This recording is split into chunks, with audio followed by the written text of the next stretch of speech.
se exercita, então presta atenção. Vou mandar para novinha. Colocadinha, rebolando, vai, vai. Colocadinha, deixa ela maluquinha. Colocadinha, deixa ela maluquinha. Hey guys, the chronicles continue. So last time I checked in, we were flying around in supercars in Dubai, having the absolute time of our lives. Now what we're doing is we're actually heading to Vietnam. Should be a good trip. Bit of a reset before obviously coming into the new year. And then once we're back, I will give you guys an update on 2026, but it's going to be fucking unreal. So I do have to pack my bags. I'm not missing my flight like I did in Dubai. So let's fucking go. Go to the moon. Downtown with my niggas, we doing the most. Grabs on the table, yeah, I been gone. At the base and shorty, she trying. What's up, guys? So we're here again in the same year, 2025, and we actually came here at the start of the year. And to think back, I was in a very, very different position back then to where I am now. Unfortunately, I wasn't making content back then to actually document and show the growth, but I can dare say, moving into this next year, the camera is essentially going to be following me everywhere I go. So you guys are going to see a lot more, and I'm going to be able to reflect a lot more on the achievements that are yet to come and have already been achieved. So we're currently at this crazy cafe. It's called King Koi, and you essentially sit in these little buckets and you're around koi fish. So as I said, just using this time to kind of reminisce on what is to be achieved and what has been achieved, and essentially first day in Ho Chi Minh City. So let's go.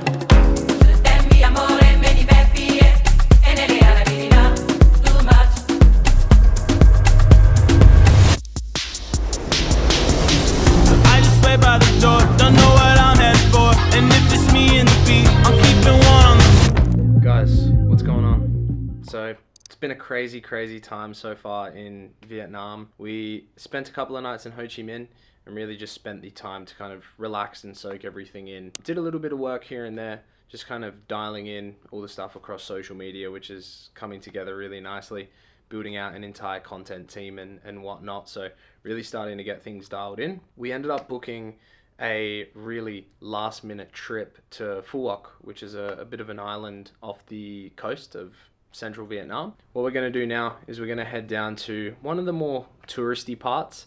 It's a pretty cool spot. So I'm going to take the cam and get a lot of cool shots, and I'll see you guys there.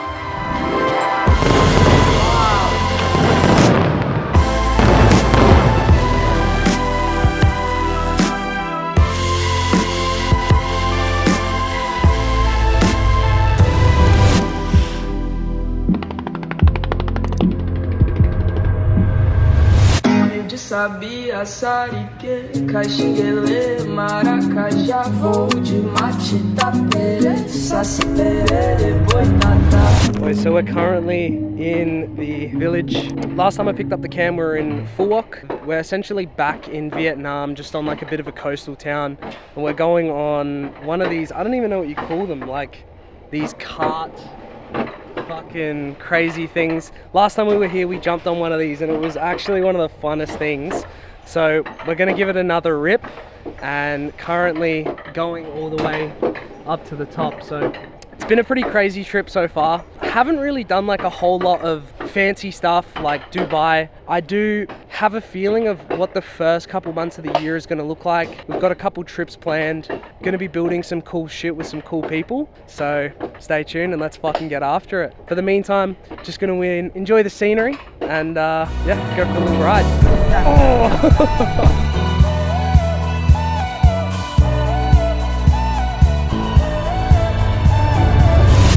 Wanted to kind of pick up the camera and fill you guys in a little bit on a couple realizations that I've had on this trip that I actually didn't have the first time I came to Vietnam.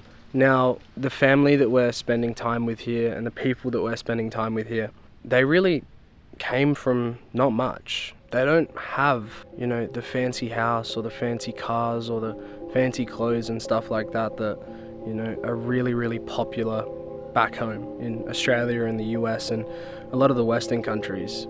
But one thing they do have is utter joy. The people here are some of the most kind, joyful, happy, highly just motivated people I've ever met in my life. The one thing that is a universal language is smiles and laughter. And that's essentially the language that I've been talking for the past couple of days while I've been here. If I can take one thing away from this trip, it's you don't really need a whole lot of things to be happy in life. All you need is a solid group of people and you can conquer the world. And this is something that I have known and I've obviously heard it is thrown around a lot in the entrepreneur space, but this trip has really set it in stone. The one thing that really matters, or the couple things that really matter, is 1, their religion, 2, good food, and 3, the people they're with. So it's really set it in stone for this next chapter of what I want to accomplish, which is travel, that I don't need all of the fancy shiny things. Like, yes, I've got a couple nice possessions, I've got a nice watch and things like that, but does that make me a better person? No. The only thing that brings, or that says, is it amplifies the results that I've gotten thus far. It doesn't say anything else. It doesn't make me a happier person. It doesn't make me a nicer person to be around. It doesn't give me any joy or any feeling other than when I bought it for the first time and walked out the shop. Those things fade incredibly quickly, but you know what doesn't? Sitting down for a nice hot pot on the floor, no chairs, legs crossed, with a bunch of people around you that you can't even communicate with. The only thing that you can communicate with is your laughter, is with jokes, is with, a card game. And it really kind of sets the tone that in the West, we're so fucked up with consumerism, TV ads, phones, YouTube shorts, TikTok shorts, and all of this different shit.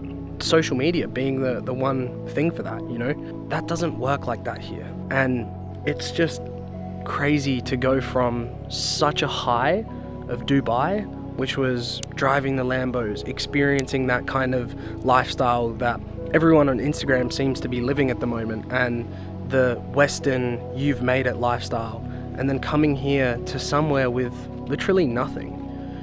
These people are making what I make in a day in 5 months, but they are still spending every single dollar on food to make sure I'm fed.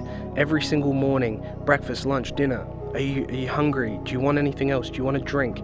And for whatever reason, if I did want something and we didn't have it in the house, they would be gone on the bike down the road to go and get it for me. It just shows that money doesn't matter at all. It's all about blessing other people so that you can in turn receive blessings yourself. But people are so much more appreciative and so much more, happy for you. Whereas, when I was coming up and I was trying to leave barbering and do different things, people would always give me the side eye, like, who the fuck do you think you are? That does not exist here. It isn't an agenda that they subscribe to. And, if for whatever reason someone does, you're pushed out of the circle quite quickly, and people won't accept you for having such a negative viewpoint on the world and others around you. And it's crazy to come back and have seen what I saw the first time and experience what I've experienced in between the first trip here and now, and it's a completely different place. And I've learned completely different things than when I did the first time. That is how this trip feels, and it's fucking amazing. You don't see any tourists, you don't see any people that don't deserve to be here, for lack thereof a better term. And that's what keeps a place like this so pure and so beautiful, is there is no one that is entrenching on the vibes that have been set here. And that's the beauty about it. And enjoy the rest of the time here in Vietnam. Let's get it, boys.